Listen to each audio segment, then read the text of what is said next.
जवळपास 2 वर्षांनंतर नीतूने आपल्या दादाला प्रकाशला फोन केला।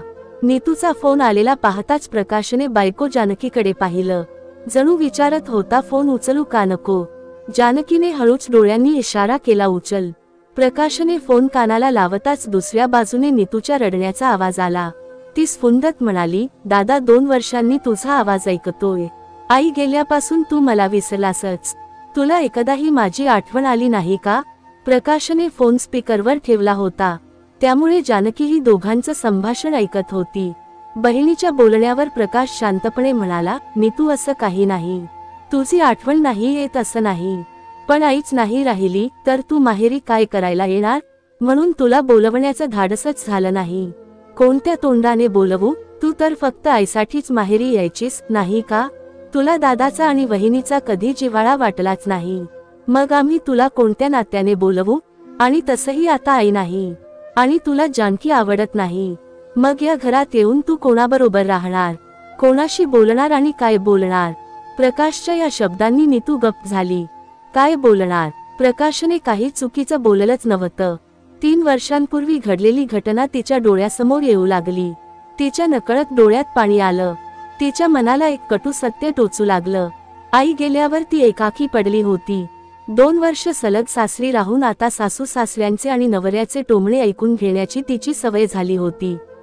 तुझ्याच वागण्यामुळे तुझा दादा आणि वहिनी तुला विचारत नाहीत। जोपर्यंत तुझी आई होती तोपर्यंत तुझं माहेर होतं, तूच स्वतःहून तुझं माहेर तोडलंस। या टोमण्यांनी नीतूचं मन अधिकच कोमेजून गेलं। आईचा चेहरा डोळ्यासमोर येताच अश्रू अनावर व्हायचे। फोन ठेवून ती अंथरुणावर कोसळली। तिचं मन कुठेच रमत नव्हतं, ती भूतकाळात हरवली। किती सुंदर दिवस होते ते, ती किती आनंदी होती। प्रकाशच्या लग्नाला 1 वर्ष झाल्यावर नीतूचं लग्न ठरलं। जानकी या घरात सून म्हणून आली। प्रत्येक नव्या नवरीप्रमाणे तिचीही स्वप्न होती। तिच्या मनात काही खास अरमान होते। जानकी नव्याने संसारात रुळत होती तेव्हाच नीतूचं लग्न ठरलं। तिने मनोमन ठरवलं, लग्नाची प्रत्येक तयारी मी परफेक्ट करणार। सासूबाई आणि नीतूबरोबर ती आनंदाने हसत खेळत खरेदीला जाईल।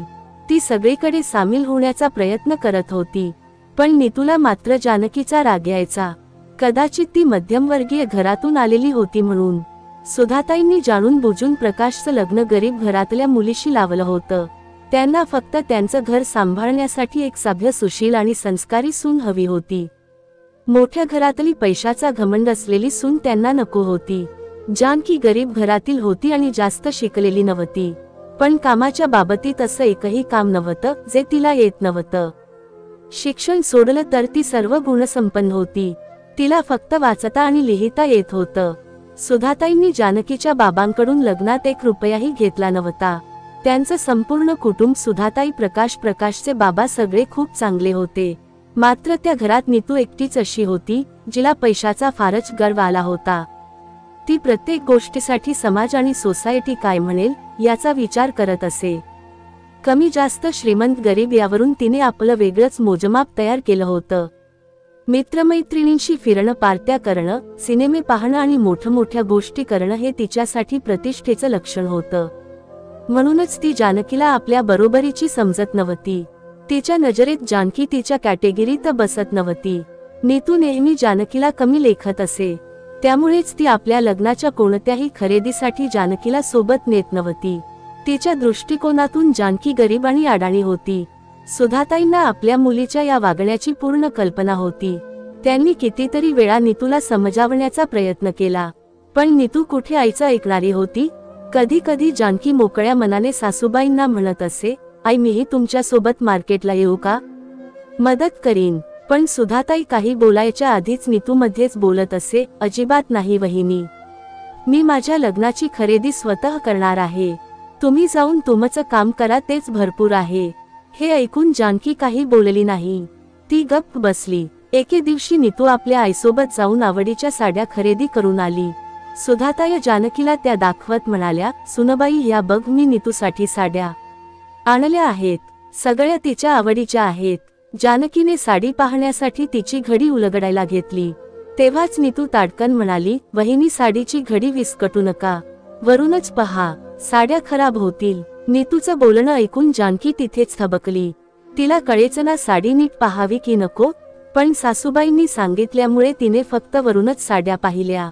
सगळ्या साड्या छान होत्या, पण बहुतेक हिरव्या आणि गुलाबी रंगाच्या होत्या. तेव्हा जानकी हळूच म्हणाली, आई जास्तीत जास्त साड्या फक्त 2च रंगांच्या आहेत. नवीन होणाऱ्या सुनेसाठी वेगवेगळ्या रंगांच्या साड्या असल्या तर छान दिसेल.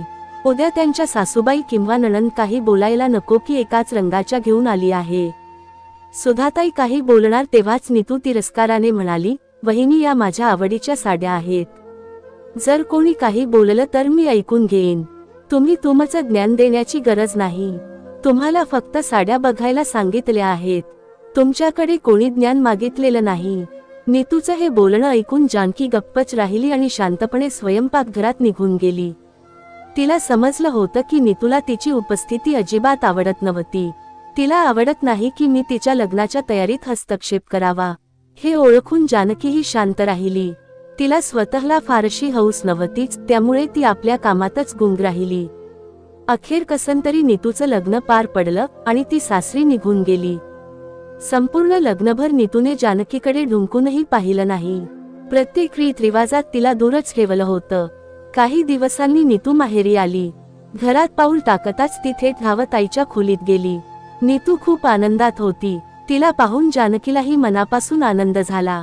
तिला वाटलं कदाचित लग्नानंतर नीतू बदलली असेल, पण उलट लग्नानंतर नीतूचा अहंकार आणखी वाढला होता.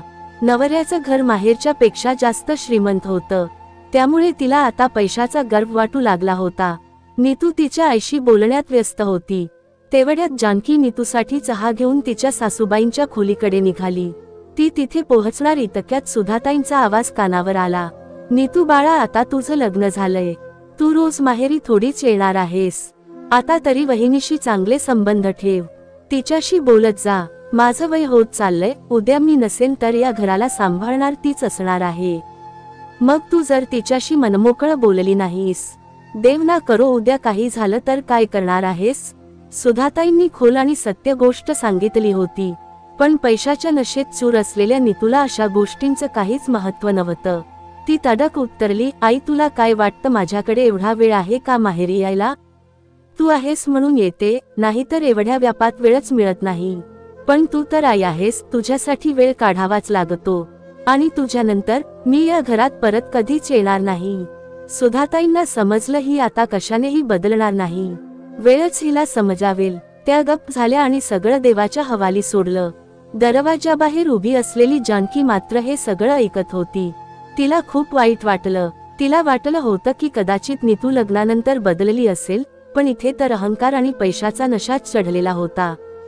तिच्यासाठी नात्यांना काहीच किंमत नाही. पण एक गोष्ट पाहून जानकी आनंदी होती.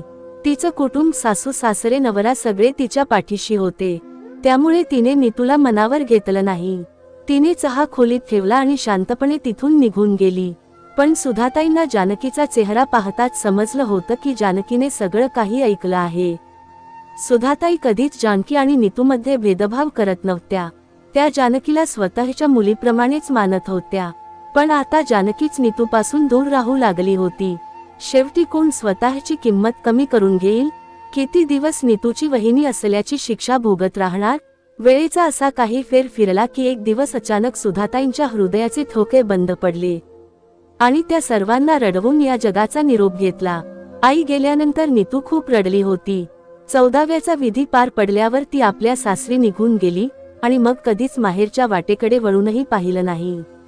सुधाताईंच्या निधनानंतर जानकीने 2-3 वेळा नीतूशी बोलण्याचा प्रयत्न केला, पण नीतू तुटक 2 शब्द बोलून लगेच फोन कट करत असे. वहिनी, मला फोन करत जाऊ नका. माझ्याजवळ एवढा वेळ नाही टाइमपास करायला. जानकीने तिला समजवण्याचा पूर्ण प्रयत्न केला होता, पण नीतूची अकड जशीच्या तशीच राहिली. शेवटी प्रकाशच्या सांगण्यावरून जानकीने नीतूला फोन करणं सोडून दिलं. स्वतः प्रकाशनेही नीतूची विचारपूस करणं थांबवलं. नीतूचे बाबा मात्र आपल्या मुलासोबत आणि सुनेसोबत आनंदाने राहत होते. हळूहळू 2 वर्षे निघून गेली. आज तब्बल 2 वर्षांनंतर प्रकाशच्या फोनवर नीतूचा कॉल आला. आज नीतू रडत होती. आज तिला माहेरची ओढ लागली होती. पलंगावर पडलेल्या नीतूला सासूबाईंचा आवाज आला आणि ती आठवणींच्या गर्तेतून बाहेर आली. खरं तर आईच्या निधनानंतर अवघ्या 7-8 महिन्यातच सासूबाईंनी टोमणे मारायला सुरुवात केली होती. तुझ्या माहेरच्या लोकांनी तुला सोडून दिलंय, तुझ्या वागण्यामुळे तुला कोणी विचारत नाही. सासूबाईंच्या या टोमण्यांचं तितकंसं वाईट वाटलं नव्हतं. पण आज नीतूचं तिच्या नणंदेशी कोणत्या तरी कारणावरून भांडण झालं आणि त्या क्षणी तिचा नवरा तिच्यावरच भडकला. नीतू, मी तर तुला वैतागलोय. बघेल तेव्हा माझ्या बहिणीच्या मागे लागलेली असतेस. माहेरी तुझी वहिनी वाईट आणि सासरी नणंद. या जगात फक्त तूच बरोबर आहेस का? तुला दुसऱ्यांचं सत्य दिसतच नाही. जरा स्वतःलाही आरशात बघ. तुझ्या याच सवयींमुळे तुझं माहेर तुटलं. तिथे तुझा बाप, भाऊ, वहिनी सगळे आहेत, पण तुला साधा फोन सुद्धा कोणी करत नाही. तुला विचारायलाही कोणी तयार नाही. आणि जर अशीच परिस्थिती राहिली तर एक दिवस तुझ्या सासरही तुटेल आणि शेवटी तू एकटी पडशील. त्याच्या बोलण्याने नीतूला अगदी काळजात बाण रोवावा तसं वाटलं. डोळ्यातून अखंड अश्रू वाहू लागले. कदाचित नीतू आपल्या आयुष्यात पहिल्यांदाच एवढी रडत होती. आज तिला सारखी माहेरची आठवण येत होती आणि म्हणूनच तिने आज प्रकाशला फोन लावला होता. पण त्याच्या बोलण्याचा सूर ऐकून ती निरुत्तर झाली. जेव्हा तू वहिनीशी बोलत नाहीस तर माहेरी येऊन काय करणार? प्रकाश म्हणाला. आई तर राहिली नाही, फक्त वहिनीच आहे. आणि तिच्यासोबतही तू कधी नीट वागलीस का? नीतू काहीच बोलली नाही. स्वतःच आपल्या हाताने नाती तोडली होती. मग आता काय म्हणणार? तिला प्रकाशचे शब्द एकदम खरे वाटत होते. आई गेली आणि वहिनीच उरली होती, पण तिला तरी नीतूने किती दुखावलं होतं. हे सगळं ती कसं विसरू शकते? तेवढ्यात सासूबाईंचा आवाज आला आणि नीतू गुपचूप उठून स्वयंपाकघरात गेली. त्यांच्यासाठी चहा बनवू लागली. इतक्यात तिच्या फोनची रिंग वाजली. प्रकाशचा फोन होता. पहिल्यांदा तिला विश्वासच बसला नाही. तिने पटकन फोन उचलला. नीतू, उद्या तू तयार रहा.